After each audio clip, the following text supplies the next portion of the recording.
Hello, welcome to episode 4 of season 5 of live.withcode.uk. We've been looking at how to build up your confidence with turtle graphics, particularly building on some of the more advanced skills for GCSE computer science.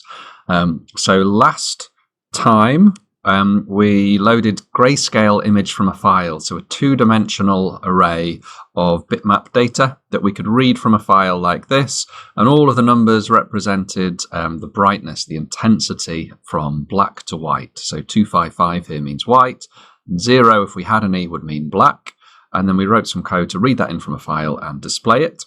This time, we promised that we do the same, but with colour. So our starting point is to find a picture. It could be any picture. I'm going to use this one of a turtle, and then we'll save that picture. Where I'm just going to call it turtle.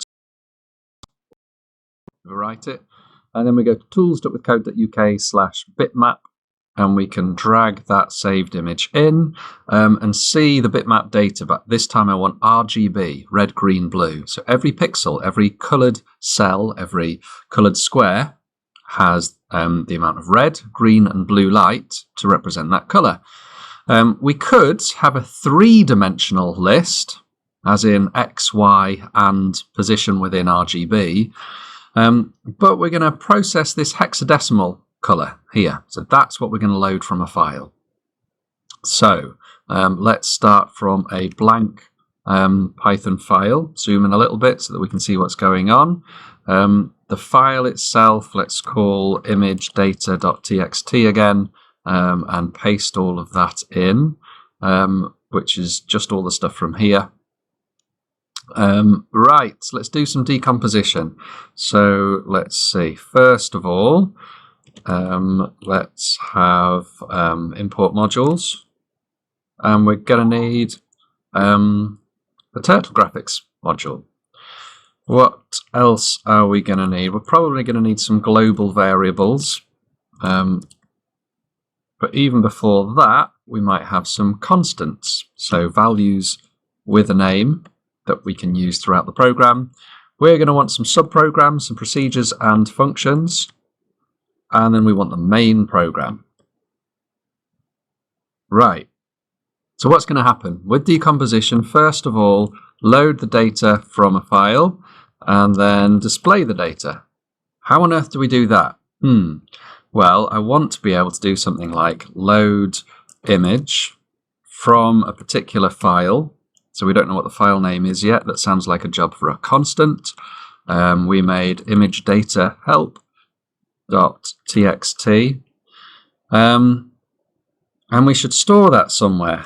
Data equals, so that then becomes a global variable, which is going to be a three-dimensional list or a two-dimensional list. I'm not entirely sure how we'll save it yet. Probably just a two-dimensional list storing these, and then we'll want to be able to extract the red, green and blue values from those separately. So I've said I want to load an image. I also want to be able to display an image using that data just there. So we'd better define these. Def load image, we need to know the parameter for the file name. And it should return something. Let's say that image data is a local variable that is currently a list, an empty list. We've also got display image. Doesn't actually do anything yet because we haven't made it yet. Display image, and we've said we're going to receive a parameter called image data, and it's not going to return anything. For now I'll just put pass. So nothing happens, but no error messages so far. This is promising. Right, let's implement the load image function to read all of this in. How can we do this? Well, first of all, we need to open the file. Which file? Well, the file specified by this parameter, which in our case is going to be the constant, which is imagedata.txt. If we open it, we need to know what it's called so that we can close it later. And in between opening it and closing it, we'd better read from it. So we have a local variable here called data, same name as a global variable called data. Just to avoid any confusion, I might give it a different name here. Let's call it pixel data. No, file contents. There we go. However, if we just display the whole thing, it will be the whole content of the file. We need to split it up into separate lines. So let's say file contents, or even lines. Each line of the file, that would make sense. Contents dot split. We're going to split it every time we have a new line. So this time, when we show lines, we should have a list showing each line separately. That's reasonable, but I would like to go through each of the lines in that list. So for line, individual, singular, in our list of multiple lines. Then we can split each individual line with a space. Why? Because our image data has a space in between each one.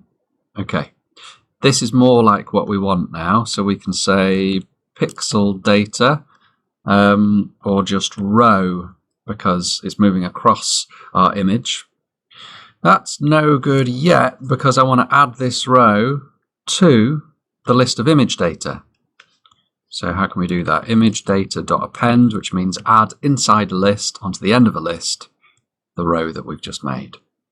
Right, will it work? Well, it doesn't do anything visibly yet, but if we print, data, then we have extracted all of the hexadecimal values here. That's encouraging. Right, now the harder job is to display it all. So, if we have this parameter called pImageData, let's go through each row in pImageData, and then for each pixel in the row that we've got, we could, now this is probably going to take a long time to run, but we have actually got all of the image data here. However, I don't really know where it is. So let's see, y is going to be 0, x is going to be 0. For each row, I guess we want to set x to 0 at the beginning of the row, and then at the end of the row we want to increase y by 1, and after each pixel, increase x by 1. So that we can say in here, not just the pixel data, but also the coordinates. So this should work. We'll start with 0, 0 at this colour, and then we've got at coordinates 1, 0, we've got a different colour. So we've got the data, now we just need to visualise that data. So how on earth can we do that? Well, I don't want to do print. I want to do show pixel at x and y with that particular colour. Obviously that doesn't work yet because we don't know how to show pixel. But if we define something called show pixel with a parameter for x, a parameter for y, and a parameter for the hex color, this might work, maybe. Or I could just do p color like that. Right, how on earth can we do this? Well, we're going to need another global variable for t equals turtle.turtle, like that. So that we've got something to draw with. We want to go to our x and y coordinates. However, when you go to, we draw, don't we? So we need to lift up the pen beforehand, put the pen back down after we've teleported, and when we're there, we need to do something. What do we want to do? Well, I want to set the colour. Now this here doesn't have a hash in front of it, as in all of the image data is just the pure hexadecimal. If we want it to work with Turtle Graphics, I'm going to need to put a hash in front of that. So can we just do that in here? Don't know.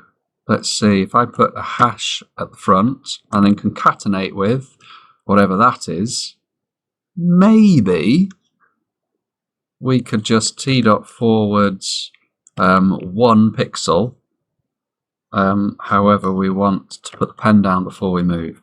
Will it work? Maybe. Ish. It is drawing something. Will it draw the turtle? Don't really know. And it'll only be 32 by 32, so we want to stretch it and make it a little bit bigger. Could we draw square pixels? Yeah, Yeah, I think we probably could. It will take a lot longer to draw, but do you know what? It looks like it is actually drawing that turtle. That's quite exciting. So in this case, rather than just moving forwards, let's for I in range 4. We want to move forwards by the size of each square. So I'm going to call it pixel size, which means I need a constant here called pixel size. Say each pixel it's going to be 10 by 10 on the screen. Where did we get to? Where's the bit for show pixel? Here we go. We move forwards, we rotate 90 degrees. We should definitely speed this up, otherwise it's going to take ages. And maybe this will work. Don't know. Let's say t.begin fill. After the loop, we could do t.end fill. Not feeling very confident. It is working. We've got larger blobs, but those blobs are too close together. We need to separate them by rather than just going straight to that position. I need to multiply that by pixel size. Right, will this work? Ooh, this looks promising. Is there enough space to fit them all on the screen? No, there's not. So I'm going to need to have an offset here. So after we've multiplied this all here, we can take away a certain value, offset x, and offset y, which means we need some extra constants here. Offset means how far it's translated, moved across. Minus 200. Offset y equals minus 200. Will it work? Can't see it, so no. Remember to press stop rather than just to close it. Otherwise it will run in the background. Interesting. So that's too far across. I think I've done minus instead of plus for the offset, which means I'm moving it in the wrong direction. Let's try again. Aha! I reckon we'll have a turtle. I think the turtle will be upside down, but I can live with that, and we can change it. What have we done here? We've loaded data from a file. That's the type of thing that you might have to do in a question 6 of Edexcel GCSE Computer Science. We've stored that data into a 2-dimensional list. That's about as hard as it gets for your question 5s. We've iterated through that using procedures and functions. We've put our own comments in. We've added white space. I reckon that's about as hard as it could possibly get, maybe even harder than you'd be expected to deal with for a GCSE style computer science question. I'll pause the video until it's finished so we can see if it's upside down. Yeah, so it was upside down. So how do we flip it over the other direction? I'm just going to invert the y-axis. So instead of py being a positive number, I just want to make py a negative number. Will that work? Let's see if we run it again. I think at this point it's going to draw it downwards, which means I'm going to need to change the y offset to move it further up. How can we do this? So if we put that as 100, aha! But I'd like it to start further at the top. So let's see, minus 150 and 150. This looks pretty good to me. I reckon this will draw a turtle. So your challenges, I'll put them down in comments at the bottom of the code. Can you try this with a different image? Can you try and do this with circular pixels instead of square pixels? Can you invert it so that your picture is not upside down but facing the other way horizontally? Can you get rid of the blank black pixel on the right-hand side? Those are going to be your 3 challenges.